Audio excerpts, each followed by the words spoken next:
পাহাড়ের দখল নিচ্ছে বিজেপি, এ নিয়ে কোনো সন্দেহের অবকাশ নেই। শুধু তাই না, 28এও ফের রাজ্য সরকার গঠন করছে ভাজপা। সাফ সূত্র স্পষ্ট ভাষায় বলে দিয়েছেন মুখ্যমন্ত্রী ডক্টর মানিক সাহা। আজ বনমুড়ার হাতাই কতরে আয়োজিত হয়েছিল বিজেপির যোগদান সভা।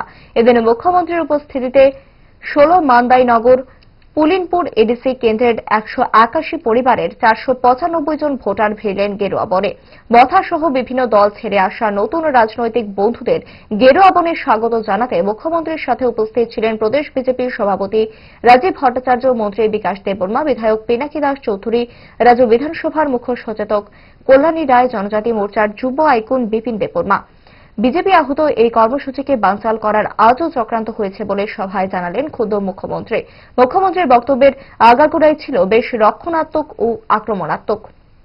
পাহাড়ে জনজাতিদের কল্যাণ নিয়ে সুবিধাবাদের রাজনীতির দিন যে প্রায় শেষ লগ্নে দাঁড়িয়েছে তারও স্পষ্ট বার্তা ছিল মুখ্যমন্ত্রীর বক্তব্যে। জনজাতিদের বোকা বানিয়ে রাজনীতি আর করা যাবে না বলেও সাফ হুঁশিয়ারি দেওয়া হল হাতাই কতরের জনসভা মঞ্চ থেকে।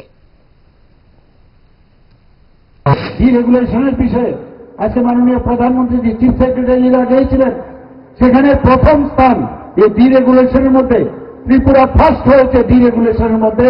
এর জন্য মাননীয় প্রধানমন্ত্রীজি আমাদের চিফ সেক্রেটারি মহোদয়কে ধন্যবাদ দিয়েছেন। শুধু তাই নয়, কালকে আমাকে সেক্রেটারি বলছেন বিহার থেকে উনাকে বলেছেন যে আপনারা ফুল টিম, আপনারা আসুন, কিভাবে এত তাড়াতাড়ি সম্ভব হয়েছে সেটা আমাদেরকে আপনারা শিখান। আমাকে বলছিল বিহারে, আমি বললাম বিহারে আমরা কেন যাব, ওনাদেরকে বলুন আমাদের এখানে আসতে।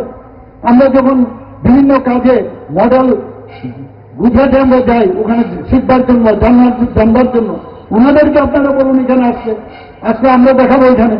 উনি বলেন ঠিক আছে। এই যে একটার পর একটা আমরা কাজ করছি, আপনার 7-7টা আমরা যে পঞ্চায়েত লেভেলে আমরা 7-7টা রাষ্ট্রীয় পুরস্কার আমরা পেয়েছি। প্রচুর পুরস্কার, শেষ করা যাবে না।